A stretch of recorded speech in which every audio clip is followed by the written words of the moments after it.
Hechos capítulo 9, versículos del 1 al 8. Puestos de pie, hermanos, para tener esta lectura bíblica. Hechos capítulo 9, versículos del 1 al 8. Si ya lo tiene, digan un fuerte amén. Bueno, dice así la palabra de Dios de forma alternada. Saulo, respirando aún amenazas y muerte contra los discípulos del Señor, vino al sumo sacerdote.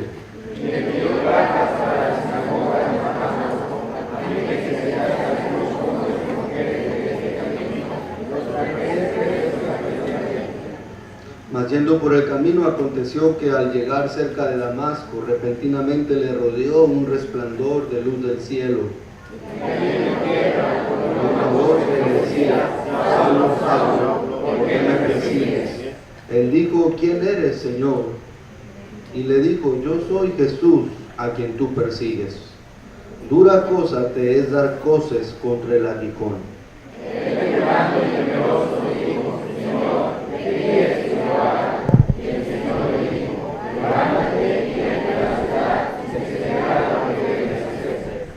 Y los hombres que iban con Saulo se pararon atónitos, oyendo a la verdad la voz, mas sin ver a nadie. Unidos, entonces Saulo se levantó de tierra, abriendo los ojos, y no veía a nadie.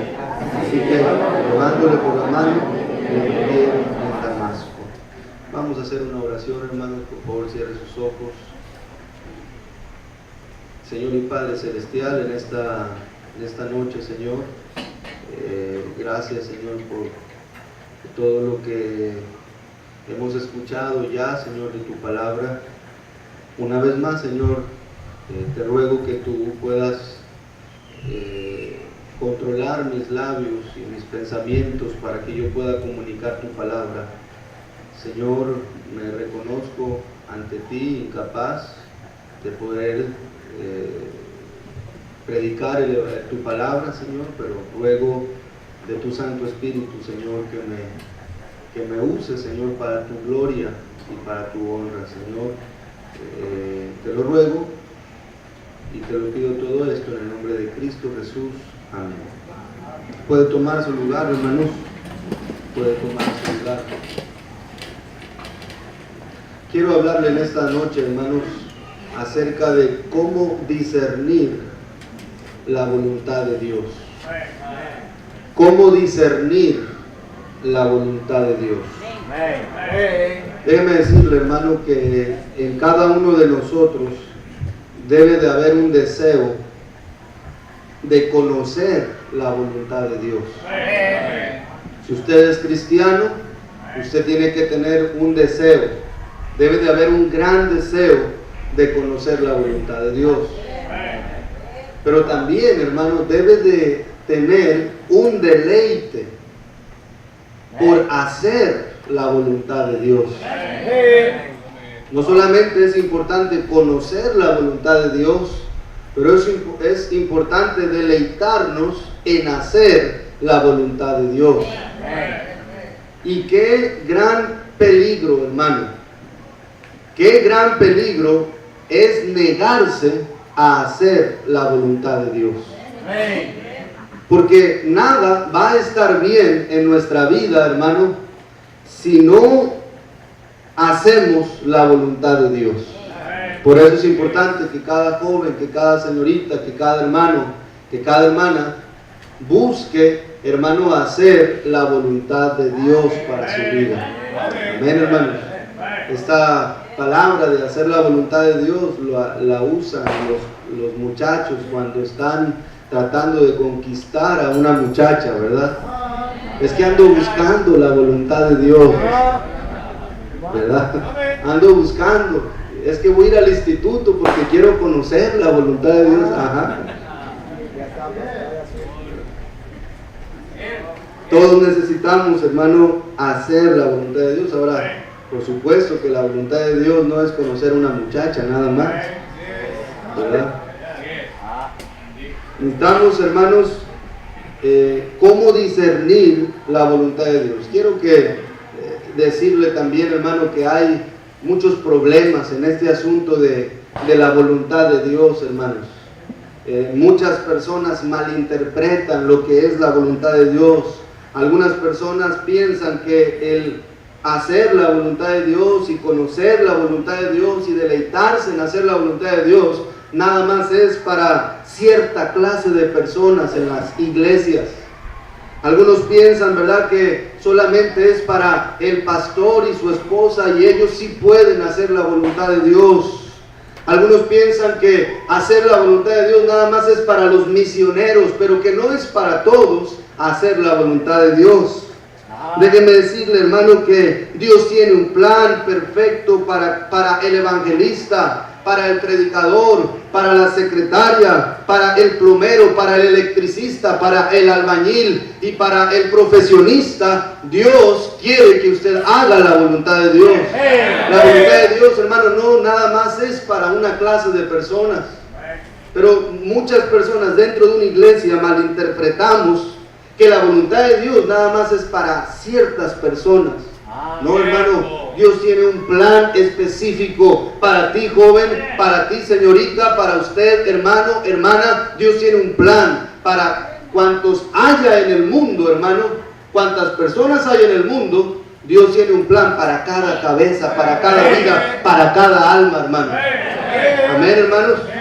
Para el maestro de escuela dominical, para aquel persona que está en el banco, Dios tiene un plan para todos, hermano. Dios quiere que cumplamos con la voluntad de Dios. Ahora déjeme decirle también que hacer la voluntad de Dios no es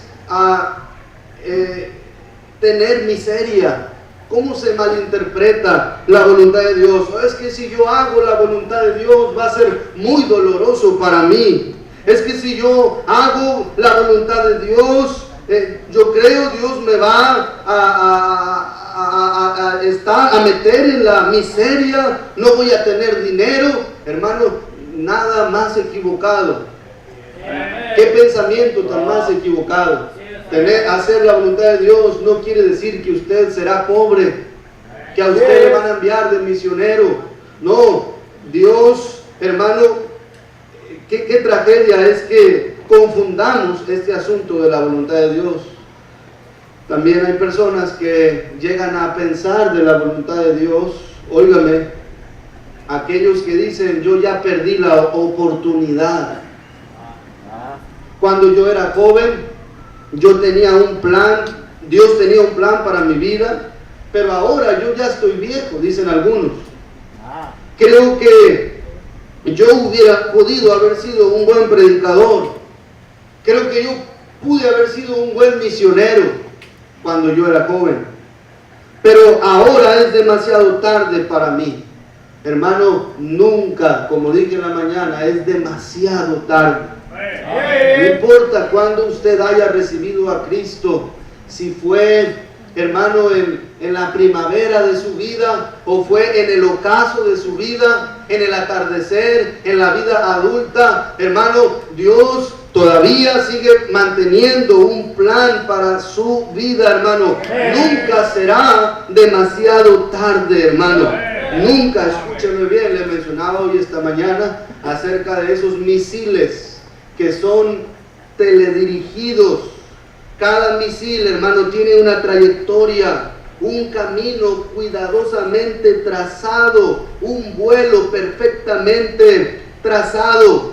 Quiero decirle, hermano, que ninguno de esos misiles que son teledirigidos, difícilmente, hermanos, cada uno de ellos vuelan según el plan original. Todos en algún punto de la vida, de esa trayectoria, todos se desvían. Y si un misil se desvía, hermano, y se desvía, vuelve aquel ejército que está proyectando ese misil teledirigido, hermano, tiene la facultad para replanear el curso de ese misil. Y muchas veces, hermano, Dios actúa de esa manera. Dios quiere, hermano, que nosotros cumplamos con la voluntad de Dios. No es posible que usted en el transcurso de su vida se haya alejado de la trayectoria, del plan original que Dios intentó para su vida. Y es posible, hermano, pero también Dios tiene la facultad de poderle replanear su curso. Y aunque usted, se desvíe, eso no quiere decir, hermano, que Dios haya perdido el control de nuestras vidas. Él tiene el control de su vida. Él tiene el control de mi vida. Y, hermano, Él puede replanear su curso en su vida, hermano. Qué bendición es cuando encontramos con la voluntad de Dios. El pastor Ernesto decía ahorita que él empezó a servir a Dios desde los 17 años. Y qué bendición, hermano, porque yo creo que es la voluntad de Dios que Él esté aquí. Usted no lo sabe, pero en muchas ocasiones Él ha pensado y ha dicho, ¿será la voluntad de Dios que yo esté en Villahermosa? Amén, hermanos. O tal vez yo vaya a Querétaro y empiece una nueva obra, todavía estoy joven y puedo hacer algo para el Señor, dice él. Hermano, yo creo que es la voluntad de Dios que Él permanezca en este lugar. Amén. Esa es la voluntad de Dios. Y hermano, cuando encontramos la voluntad de Dios, no pierdas la voluntad de Dios, hermano. No se desvíe de la voluntad de Dios. Necesitamos, hermano, cumplir con la voluntad de Dios. En Hechos capítulo número 9 encontramos la maravillosa historia de Saulo de Tarso, hermanos. Dice la palabra de Dios que él, siendo un fariseo de fariseos, pensaba que servía a Dios e iba en el camino a Damasco para traer algunos profesantes, algunos cristianos, y los maltrataba. Y él, yendo en ese camino, hermano, dice la palabra de Dios que se le apareció una luz en el camino. Y dice la palabra de Dios, hermano, que le tiró a tierra, y el Señor le dijo, y él preguntó, ¿quién eres, Señor? Y el Señor le respondió, yo soy Jesús a quien tú persigues. Dura cosa te es dar cosas contra el aguijón. Y él, temblando, temeroso, dice en el versículo 6, Señor, escuche esta pregunta que él hizo, hermano, ¿qué quieres que yo haga? No solamente él hizo la primera pregunta que él hizo fue, Señor, ¿quién eres? Y en eso se resume, hermano, la voluntad de Dios. Ahí empezamos a conocer la voluntad de Dios. Señor, ¿quién eres? Y el Señor le contestó en su palabra. Le dijo, yo soy Jesús a quien tú persigues. Dice la palabra de Dios, hermano, que la segunda pregunta que hizo el apóstol Pablo fue, ¿qué quieres que yo haga? Para conocer la voluntad de Dios, hermano, usted y yo deberemos hacer esas dos preguntas. Señor, yo quiero conocerte más, revélate a mí. Pero Señor, ¿qué quieres que yo haga? Señor, estoy dispuesto a hacer lo que tú quieres que yo haga, Señor. Ahí encontraremos, hermano, la perfecta voluntad de Dios. A propósito, déjeme decirle que la voluntad de Dios, hermano, es agradable y perfecta. Amén, hermanos. Es agradable. En Romanos capítulo número 12. Vaya ahí, por favor, rápidamente. Aunque sé que es un versículo que usted ya lo conoce. Vamos a leerlo. Dice ahí la palabra de Dios en el versículo 2 de Romanos 12. No os conforméis a este siglo, sino transformaos por medio de la renovación de vuestro entendimiento. Y mire lo que dice ahí, hermano, para que comprobéis cuál sea la buena voluntad de Dios, agradable y que, hermanos, perfecta. Déjeme decirle, hermano, que hoy nosotros necesitamos comprobar cuál es la buena voluntad de Dios, hermano, agradable y perfecta. El apóstol Pablo, hermano, lo comprobó haciendo estas preguntas. ¿Quién eres, Señor? ¿Y qué quieres que yo haga? Déjeme decirle que nosotros no tenemos la capacidad de comprender la voluntad de Dios, hermano, personalmente, o en nuestros métodos, o en nuestras capacidades, hermano. En Jeremías 10:23, no vaya ahí, déjeme leérselo. La Biblia dice: reconozco, oh Jehová, que el hombre no es señor de su camino, ni el hombre que camina es capaz de afirmar sus pasos. Eso quiere decir, hermano, que sencillamente nosotros no tenemos la capacidad para conocer la voluntad de Dios por nosotros mismos. Necesitamos recurrir a Jesús, necesitamos acercarnos a Él y decirle: Señor, ¿quién eres? Revélate a mí y muéstrame qué es lo que quieres que yo haga. Qué bendición, hermanos, por cada joven que ha comprendido la voluntad de Dios. Por cada matrimonio me quedo impactado al ver la vida de los jóvenes, ¿verdad? Que cantan, la vida de niños, a jovencitos que yo vi aquí en la iglesia hace años. Ahora ya son unos jóvenes, hermano. Ahora ya les sale barba, ¿verdad? Ahora ya se dejan el bigote. Ya no los reconoce uno. Pero qué bendición que siguen dentro del plan, del curso que Dios planeó para ellos, hermano. Qué bendición. Sigan adelante, discerniendo la voluntad de Dios para su vida, hermano. Sigan adelante. Me da mucho gusto, hermano, le repito, ver la iglesia, ver personas que todavía continúan dentro del plan, del curso, de la trayectoria que Dios planeó para su vida, hermano. No se desvía como ese proyectil, ¿verdad? Que se desvía y finalmente se tiene que oprimir un botón para que ese proyectil truene o se despedace por allá, porque no llega al objetivo que Dios planeó. A veces Dios tiene que hacer eso. Ahora, ¿qué hizo? ¿Cuáles fueron los elementos, hermano, que Pablo de Tarso, y que Dios vio en la vida de él,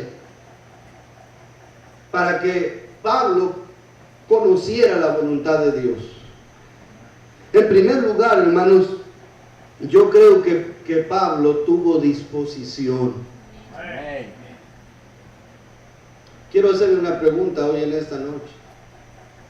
¿Cuántos quieren la voluntad de Dios para su vida? Levante su mano. Amén. Todos. Pero ahora baje su mano. Quiero hacerle otra pregunta. ¿Está usted realmente dispuesto para hacer la voluntad de Dios? No me conteste, ¿verdad? ¿Está realmente dispuesto a hacer la voluntad de Dios? Si no está dispuesto, es posible que no llegue a saber cuál es la voluntad de Dios. Es como esa familia, ¿verdad? Que quiere construir una casa. Y una tarde se sientan ahí en la casa y luego en una servilleta comienzan a dibujar la casa de sus sueños. Y bueno, vamos a ponerle aquí la cocina y vamos a tener la sala acá y el segundo piso va a ser así y le vamos a poner un arco y las ventanas van a ser de esta medida, y la mamá, ¿verdad?, entusiasmada: y yo quiero que mi baño tenga jacuzzi y yo quiero de esta manera, ¿verdad? Y luego van con un arquitecto y le dicen: diséñame la casa. Eso es una aberración, hermano. Eso es lo que ocurre con un montón de cristianos. Hay cristianos, hermano, que le dicen al Señor: Señor, yo quiero que mi vida sea así, y yo quiero tener un carro, y yo quiero tener una casa, y quiero tener este trabajo, y yo quiero hacer tu voluntad. Así es que Dios, hazme un plan para mi vida. Hermano, Dios no trabaja así. Dios quiere que nosotros hagamos el plan que Él tiene para nosotros. No que le pidamos a Dios que haga un plan de acuerdo a nuestras necesidades. ¿Me está entendiendo, hermano? Como muchos cristianos. Oh, yo quiero hacer la voluntad de Dios, pastor, pero mire, me tengo que ir a Estados Unidos porque usted sabe, la vida aquí en México es bien dura. Si yo me quedo aquí, ¿verdad? No voy a hacer nada. Ore para que Dios me ponga en su voluntad. Qué incongruencia, hermano. Dios no quiere, estamos nosotros pensando, hermano, que Dios se va a acomodar a nuestros planes. Y Dios quiere que tú te acomodes a los planes de Él. Les mencionaba de aquel loco, ¿verdad? De aquel loquito que iba por la calle caminando, ¿verdad? Y luego él simplemente se dirigía al aventar un palo, y si decía, ¿verdad?, que el palo marcaba para allá, él iba y caminaba para allá. Y luego, bueno, ¿a dónde quiero ir? Bueno, si el palo marcaba para allá, bueno, yo voy para allá ahora. Y hermano, y le preguntaron, ¿y tú qué haces cuando tú quieres ir a un determinado lugar? Bueno, pues yo simplemente, y encuentras una encrucijada y hay dos caminos, decía él, bueno, yo aviento el palo y si no cae, ¿verdad? Entonces lo vuelvo a aventar. Y entonces, y si no cae, lo vuelvo a aventar hasta que caiga hasta donde yo quiero ir. Y muchos cristianos están haciendo lo mismo, como ese loquito. Señor, yo quiero andar en tus caminos, pero Señor, yo quiero ir por acá. Entonces ayúdame a ir por acá, Señor. Y Dios dice, no, es que es por acá. Y usted dice, pero Señor, es que yo quiero la voluntad de Dios y es que este camino me agrada más. Y muchos cristianos, hermanos, están así. Quieren conocer la voluntad de Dios, pero quieren que la voluntad de Dios se acople a su vida. Y eso no funciona de esa manera. Tiene que haber disposición. Saben que el apóstol Pablo, él, hermano, dijo, Señor, ¿qué quieres que yo haga? ¿Quién eres, Señor? ¿Qué quieres que yo haga? Dirígeme hacia donde tú quieres que yo vaya, Señor. Yo estoy dispuesto a hacer lo que tú me digas. Lo número 2, el apóstol Pablo no solamente tuvo disposición. El apóstol Pablo, hermano, número 2, tuvo mansedumbre. ¿Sabe qué quiere decir la palabra mansedumbre, hermano? La palabra mansedumbre quiere decir espíritu enseñable y quebrantado. Hermanos, ¿sabía que cercano está Jehová a los quebrantados de corazón? Y cuando hablo de una persona quebrantada, no estoy hablando de aquel rebelde que se alejó de la iglesia y que Dios lo tuvo que someter a golpes para que entendiera. Y dice, es que Dios me quebrantó. No estoy hablando de eso. Estoy hablando de aquel que mantiene un espíritu enseñable y que se encuentra quebrantado de corazón, humilde de corazón, sencillo de corazón. Eso es, hermano, manso, tener un espíritu enseñable. Mire lo que dice Hechos capítulo 9. Vaya por favor rápidamente, si están conmigo esta noche, hermano.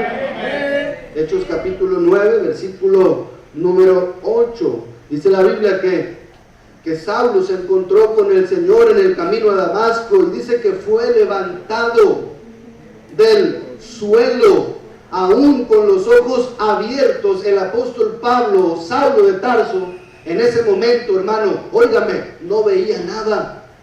El Señor lo había cegado los ojos, así que le tuvieron que guiar de la mano. Eso me habla que él, hermano, estuvo dispuesto a que lo guiaran, a que le enseñaran.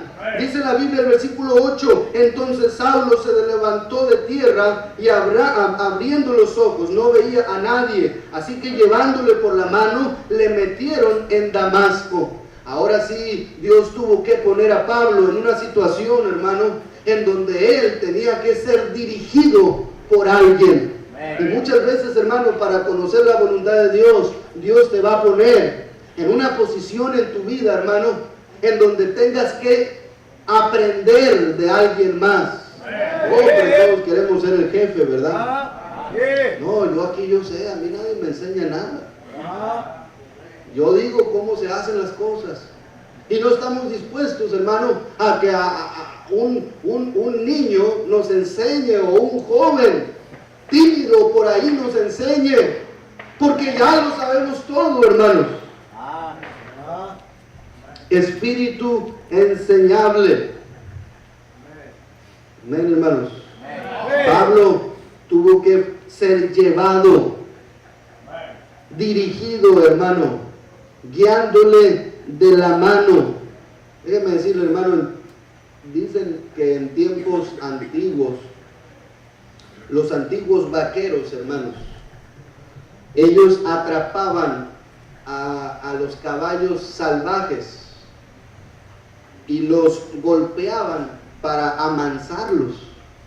Agarraban un caballo, ¿verdad? Y no lo querían lisiar, lo golpeaban a ese caballo,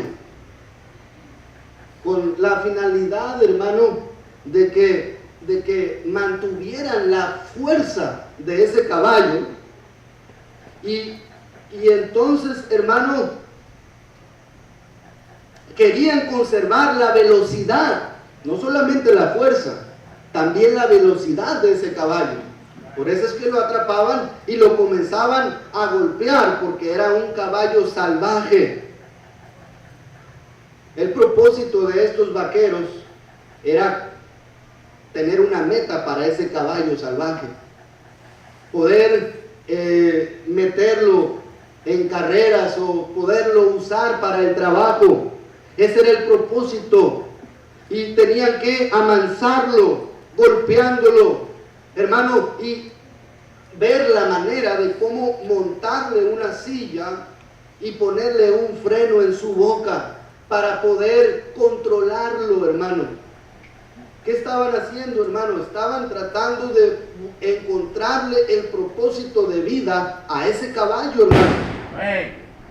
Y entonces, hermano, lo tenían que someter a disciplinas, sin agua, sin comida, para que el caballo al fin pudiera encontrar un propósito y poderle poner un freno. Y hermanos, y así poder dirigir la vida con ese freno, con esa rienda. Amén, hermanos. Déjenme preguntarle, ¿ha podido Dios alguna vez ponerle una silla a usted y ponerle un freno? Cuando Pablo dijo, Señor, ¿qué quieres que yo haga? Él estaba diciendo, Señor, yo quiero que tú hagas en mí lo que tú quieres. Tenía un espíritu dócil. Ese muchacho de 14 años que se sale de la escuela gritando y diciéndole, ¿ustedes qué me pueden enseñar? Hermano, la verdad es que nadie le puede enseñar con esa actitud a ese muchacho, con esa mala actitud, con ese espíritu indócil. Nadie le puede enseñar. Un cristiano que quiere encontrar la voluntad de Dios, pero que no está dispuesto, hermano, a ser manso, hermano, Dios simplemente no va a poder hacer nada con nosotros. Simplemente Dios no va a hacer nada. No solamente, hermanos, se requiere disposición, se requiere mansedumbre, se requiere también franqueza, hermano. Franqueza. ¿Qué quiere, Señor, que yo haga? Estoy abierto. Ahora, Señor, eso es lo que yo quiero hacer, pero ayúdame a hacer lo que tú quieres que yo haga. Ser francos con el Señor, hermano, simplemente quiere decir que estemos abiertos a escuchar la voz de Dios. Señor, cuando Él dice, ¿a quién enviaré y quién irá por nosotros? Allí estaba el profeta Isaías, que decía, heme aquí, Señor, envíame a mí. Era franco con el Señor, yo quiero hacer tu voluntad. Vaya por favor a 1 Samuel capítulo 13. ¿Estamos entendiendo, hermanos? 1 Samuel capítulo 13. Cuando el profeta Samuel o el niño Samuel, hermano, fue llevado al templo como por el cumplimiento de la promesa que su mamá Ana había hecho a Dios de que iba a entregar a ese niño para que él hiciera la voluntad de Dios, para que Dios hiciera la voluntad de él en el profeta Samuel. Y él siendo un niño, hermano, dice la palabra de Dios en Primera de Samuel, capítulo número 13, en el versículo número 10, se nos narra de cómo él escuchaba esa voz que le hablaba y le decía, y cuando acababa de ofrecer el holocausto, he aquí Samuel que venía, estoy en 1 Samuel 13, 10, ¿verdad? Es 3, me parece, hermano, perdón. Es 3.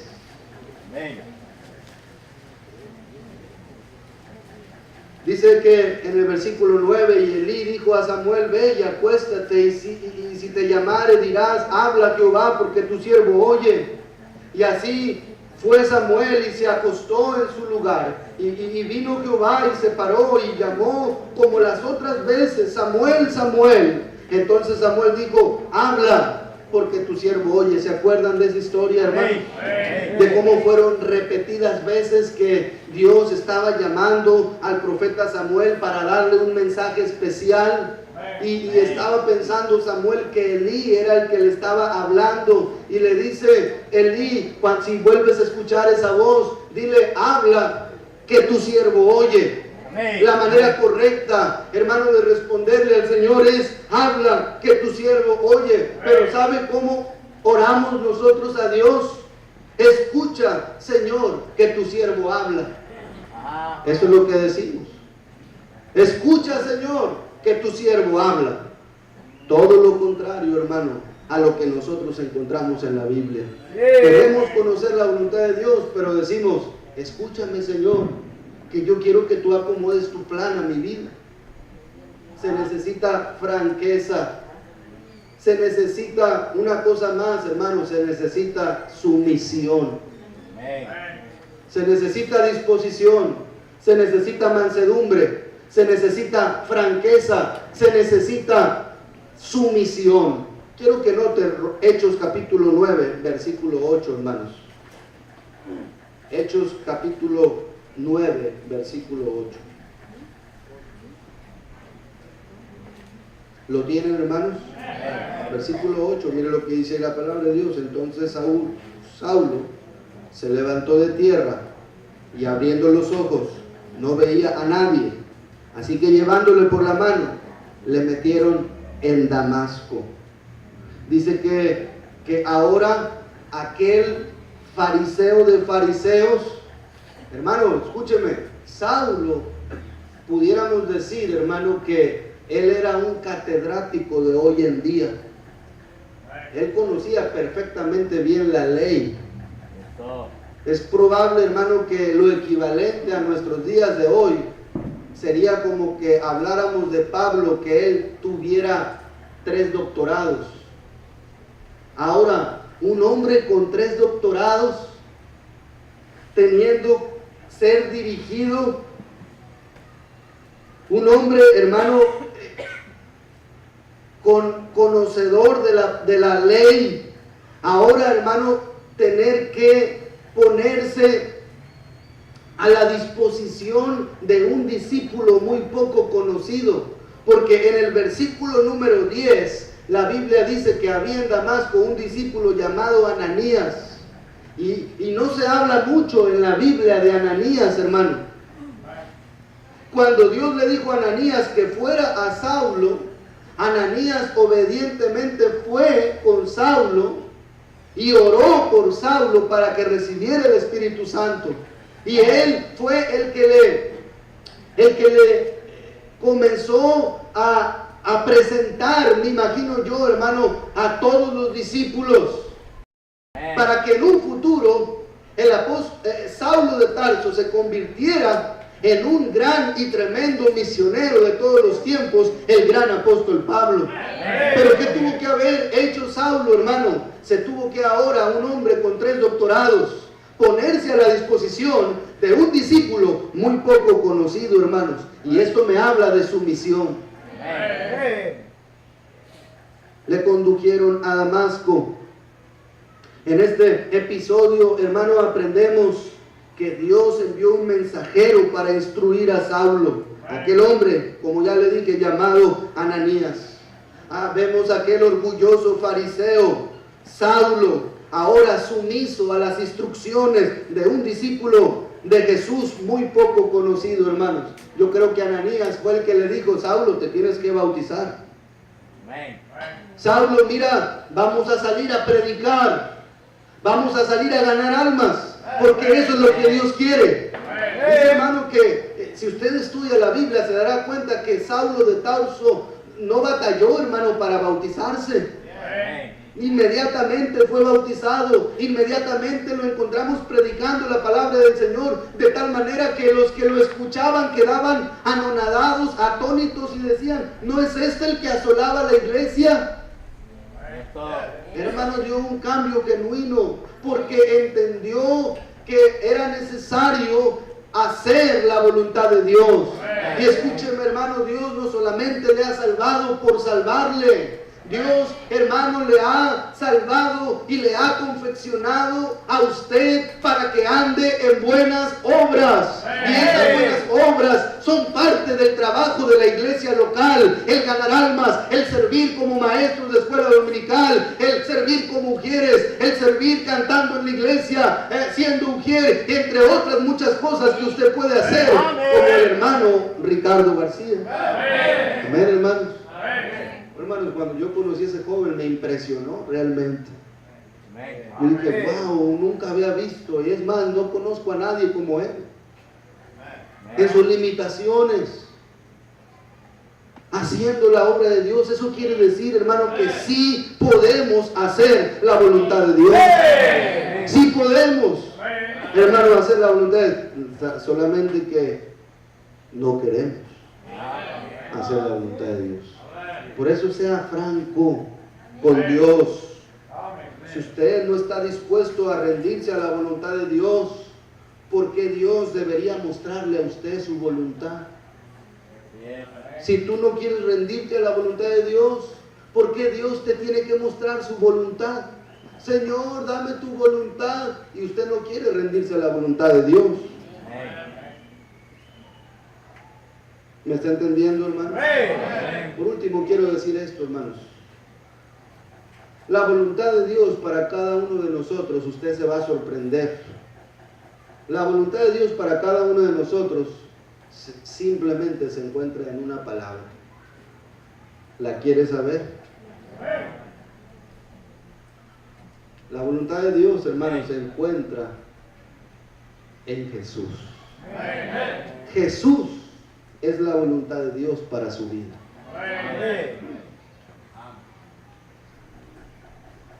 ¿Por qué? Déjenme ilustrarle. ¿Sabe dónde se encuentra mi voluntad, hermano?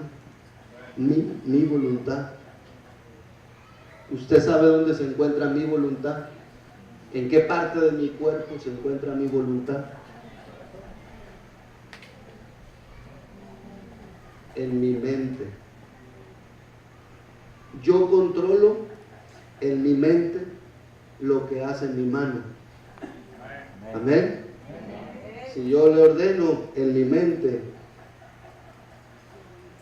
que agarre esta libreta, hermano, mi mano va a obedecer. Amén.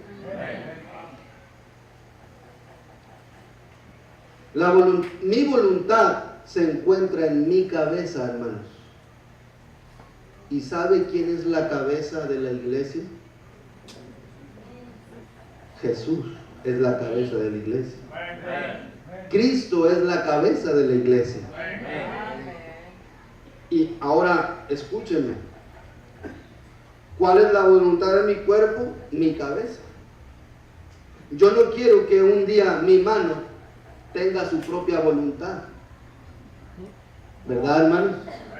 Yo no quiero un día levantarme, despertarme y que mi mano me diga, hola Mario. Yo no quiero que mi mano me diga, hola Mario, voy a rascar tu oreja y voy a poner algo de comida en tu boca y te voy a afeitar. ¿Y quién te dijo que lo hicieras? Yo no quiero una mano que haga su propia voluntad. Yo quiero una mano que haga mi voluntad. Amén, hermanos. Jesús no quiere, como la cabeza de la iglesia, a un cristiano que haga su propia voluntad. Jesús quiere que hagamos la voluntad de Él. Él es la cabeza, hermano. Él es el que tiene la voluntad. Él es el que debe de hacer su voluntad. El mismo Señor Jesucristo, cuando estuvo terrenalmente sobre la tierra, Él dijo, Padre, que no se haga mi voluntad, sino que se haga tu voluntad. Haz que pase esta copa, pero que se haga tu voluntad y no mi voluntad. Qué tremendo sería si la Iglesia Bautista Monte Calvario, cada cristiano dijera, Dios, enséñanos a hacer tu voluntad. ¿Qué quieres que hagamos? Imagínense el impacto que harían ustedes en Villahermosa, Tabasco, haciendo la voluntad de Dios, la perfecta y agradable voluntad de Dios, mi hermano. Yo estoy convencido, hermano, que en unos pocos años ustedes van a poder llenar este lugar. Porque ahorita lo hacen, hermano. Y creo que no será suficiente, y creo que hay muchos planes para Dios. Pero, hermano, no se salga del curso que Dios tiene planeado para usted. ¿Me está entendiendo, hermano? Déjenme decirle unas cosas más de la voluntad de Dios. La voluntad de Dios es para su bienestar. Es lo que le decía en esta mañana. Obedecer a Dios nos va a traer, aún en las cosas más sencillas, nos va a traer múltiples beneficios. Va a beneficiar a terceros. No le va a quedar mal. La voluntad de Dios es para su bienestar. Y una cosa más, la voluntad de Dios nunca le llevará a donde el poder y la gracia de Dios no le puedan habilitar ni le puedan guardar. Nunca le va a llevar a ese sitio. Siempre le va a proteger, siempre le va a guardar, siempre lo va a habilitar, lo va a equipar, le va a entrenar, le va a capacitar para poder hacer la obra de Dios. Por eso le pregunto, hermanos, usted es libre de hacer su propia voluntad. Usted es libre de escoger, pero usted no tiene la libertad. Usted no es libre para no escoger. ¿Qué quiero decir? Pues no escogeré, dicen algunos. Usted ya está escogiendo no hacer la voluntad de Dios. Usted es libre, joven señorita, de casarse con que usted quiera. Pero tú no escoges las consecuencias que van a venir por casarte con la persona que tú quisiste. Lo que estoy diciendo es que tú eres libre si quieres de tirarte de un edificio de 10 pisos, pero tú no escoges cómo vas a caer. Amén, hermano. Tú no escoges, yo me tiro de un edificio de 10 pisos y yo escojo caer en un colchón. No, tú no escoges dónde vas a caer. Dios te da a ti la libertad, mi hermano, para hacer lo que tú quieras. Pero tú no escoges las consecuencias que van a venir por las decisiones que tú tomes. Por eso es preferible, mejor, hacer la voluntad de Dios. Vamos a orar, cierra tus ojos.